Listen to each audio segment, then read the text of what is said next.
afternoon, members of Toastmasters and special guests. Thank you for all being here. I know we have busy schedules and make time to be here.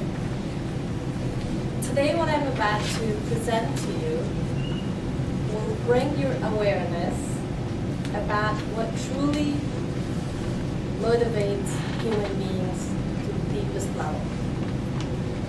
You'll also learn what motivates us is directly related to what basic human needs we have.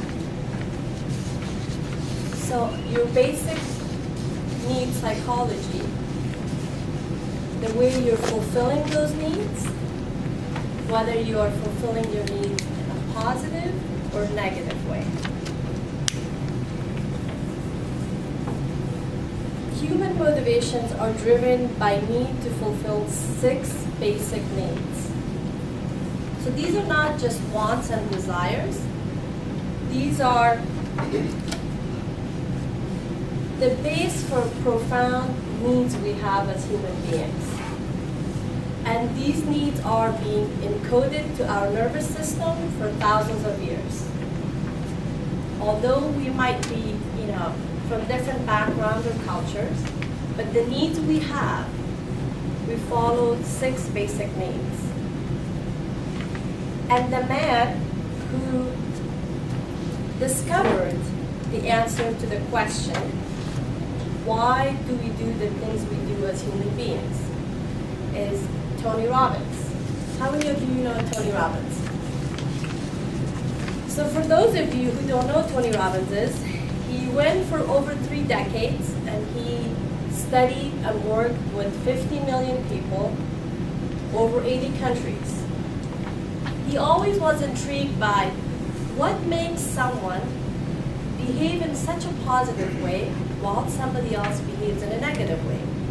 What creates John F. Kennedy or Unabomber?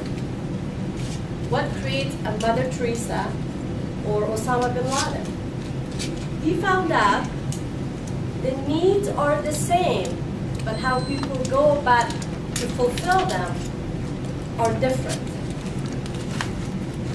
What John F. Kennedy was driven by helping and feeling important, the same reason Osama bin Laden was driven. He wanted to feel important, but he didn't want to help people. But the need to feel significant was the same. One found a way in a positive, and the other person found a way in a negative way. So the 6 human needs psychology, and I'll give the list to those. Number 1 is certainty. Certainty is at the basic level that we all want to have shelter, food, certain comfort level.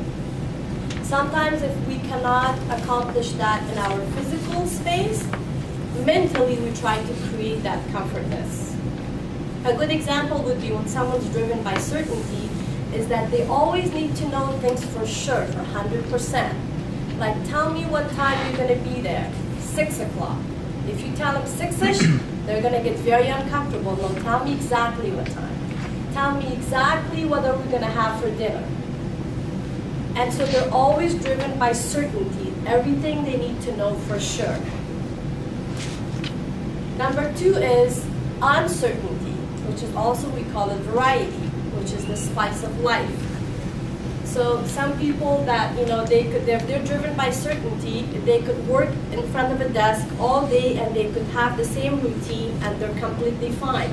But somebody else is driven by variety or uncertainty, they would die working in front of a desk all day having the same routine. They want to do something for 30 minutes, they want to get up, they want to do something different, and they come back to something else. So they constantly need variety in each aspect of their life. Number 3 is significant.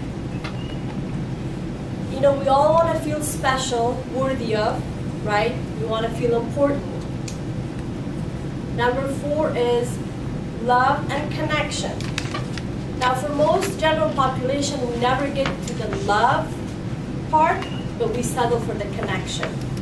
So that's why some people that they always want to be part of something, group, like we're here, part of something.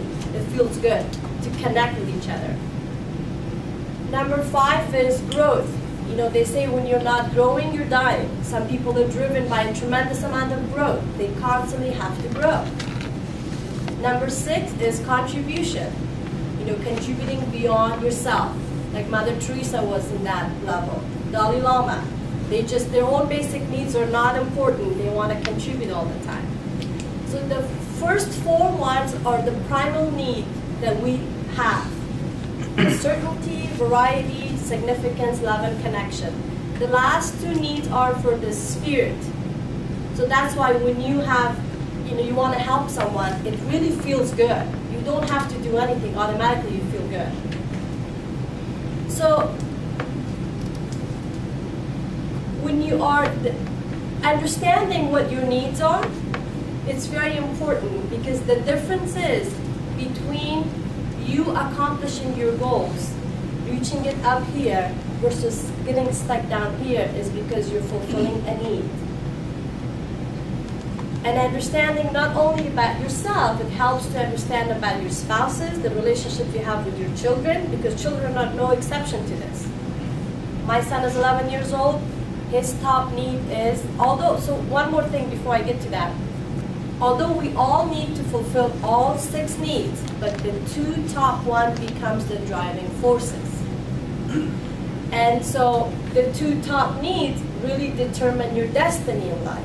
If someone's driven by certainty, their comfort level, and maybe second one would be love and connection, they would always want to stay in their corner. They never want to grow.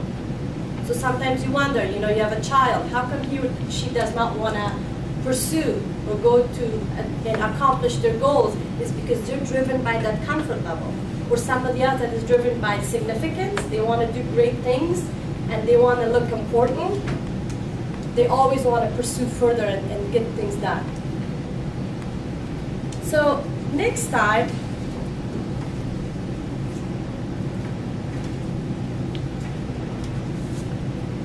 next time you witness that if you have some kind of a negative behavior or positive behavior about yourself, stop and analyze it and think about it. What need am I fulfilling? Is it the need to fulfill the comfort? Is it the need that I want to grow? Is it the need that I want to build a love and connection with someone? Is it the need that I want to feel important? Or is it the need that I want to contribute and help somebody? Because once you identify, then you can make a decision. If it's a negative way, then you can turn around and turn it into a positive way. Thank you very much.